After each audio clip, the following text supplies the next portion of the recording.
Greetings, folks. My name is Wrongwise Gamgee, and welcome to Quick and Dirty Roleplaying.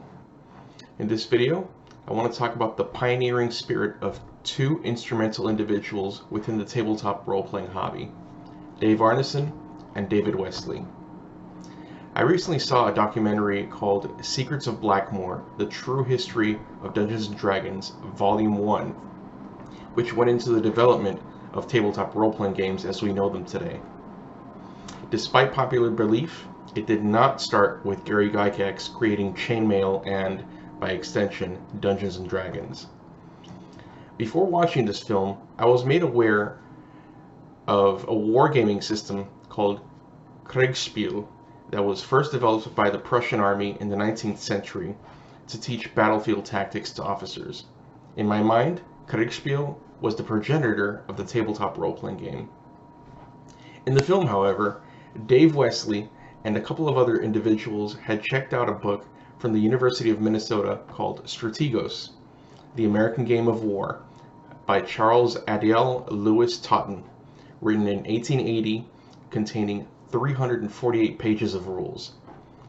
Dan Nicholson, a wargamer looking for other wargamers back in 1964, looked through the library card of Strategos for the names of people that had checked it out from up to 5 years prior, and reached out to Dave Wesley via the phone book, and they, in turn, reached out to two other individuals who checked out Strategos within the past 5 years, and they all reunited to be part of a wargaming group. In time, the teenage Dave Arneson joined the group and participated in tabletop wargaming with his older hobbyist counterparts.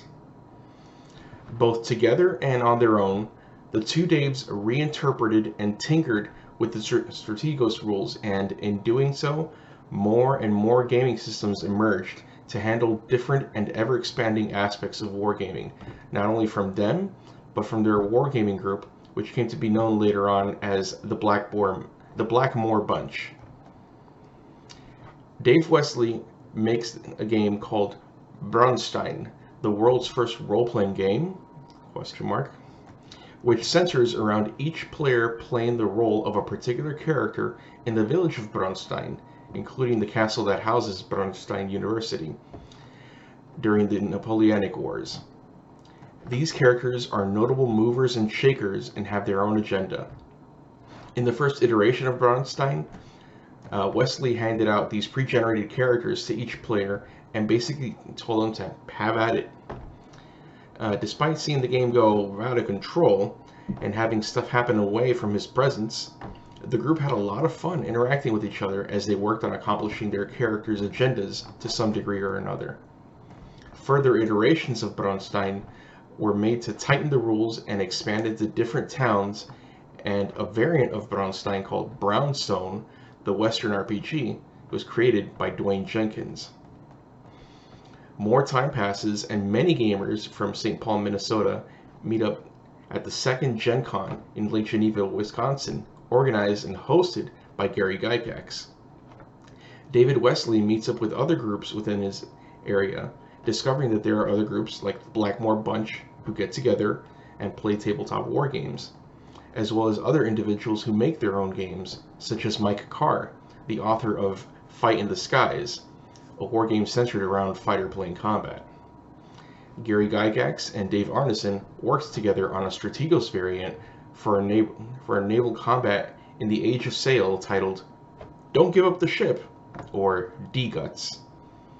The tabletop wargame campaign continues to evolve, using Wesley's Strategos N rules for battles, D-Guts for naval combat, and the methodology that emerged from Braunstein for role-playing.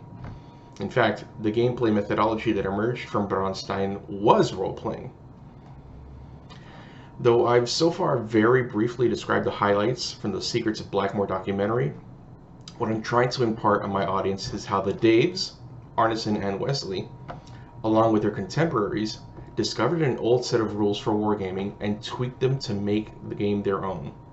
Granted, they didn't have a giant catalog of games to purchase so as to expand their gaming, since they were the ones who birthed the hobby and the production in the first place.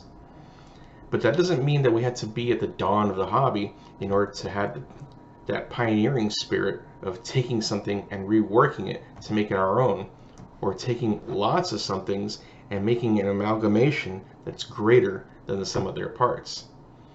They didn't just stick to Strategos either.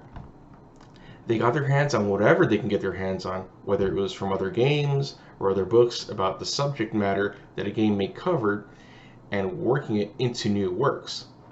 One example that comes to mind is when David Wesley checked out a book titled Conflict and Defense, which he thought was a book about negotiating between opposing forces in war. It actually turned out to be about negotiating between labor and owners of capital, and he managed to incorporate a lot of the content there in the creation of Braunstein. So what's my point? Don't just stick with D&D and its imitators as the only tabletop role-playing game material you consume. Diversify your palette and try out different games, different methods of rules and gameplay. In his younger years, Dave Arneson clashed regularly with the old guard of wargaming, who would often tell him, "That's not how this happened," or "That's not how they would have done it," when it came to the actions he allowed in his Strategos games. Eventually, they left his group and stuck with their own. While this rigidity is largely a personality trait, low openness to new experiences, as people get older, it becomes a natural consequence of knowing what their preferences are and simply calcifying. With D&D consumers, there's also the financial and time investment that promotes this rigidity as well. That's certainly the case for one particular gamer who I've seen off and on through my years of meeting others in the hobby within my area. He's a die-hard D&D and Pathfinder player. He saw playing any other TTRPG as a waste of time for him, because D&D and Pathfinder had the greatest market consistency and the greatest popularity. While that's a very practical point of view, I'm disappointed by it, because that point of view not only invalidates my preferences, it stifles the very pioneering spirit brought about by our gaming predecessors, or for the OGs, their contemporaries. And it also limited the amount of people that I can actually game with.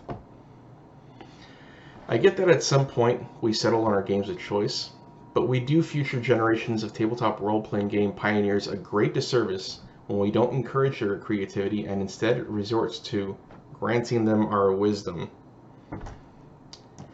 Dave Arneson's daughter, Malia, describes a gamer as someone who is clever, creative, adventurous, subtle at times, observant, and charismatic that's not as dramatic as the norm, or how we normally think of a charismatic person. That's basically how she describes her father, for whom these qualities naturally came out of him. I think that we as gamers should all aspire to the qualities described by Malia and Arneson. The pioneering spirit of the Daves, the Black Boar Munch, their Twin Cities contemporaries, and others that followed are what made the hobby what they are today.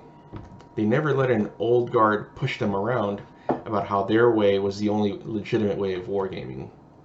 Tabletop role-playing is a methodology that cannot be copyrighted under US laws. So don't look up to Wizards or any other company that produces tabletop role-playing games to tell you the official games to play or the official rules to use. Role-playing games, the outgrowth of the collaborative storytelling, is not something that can be monetized like a live service video game. Excuse me. Capitalism can go to shit and tabletop role-playing games will still be a thing. The use of electricity can go to shit and tabletop role-playing games will still be a thing. Every single tabletop role-playing game manuscript can go up in smoke tomorrow, and role-playing games will still be a thing, because it's all in our imaginations.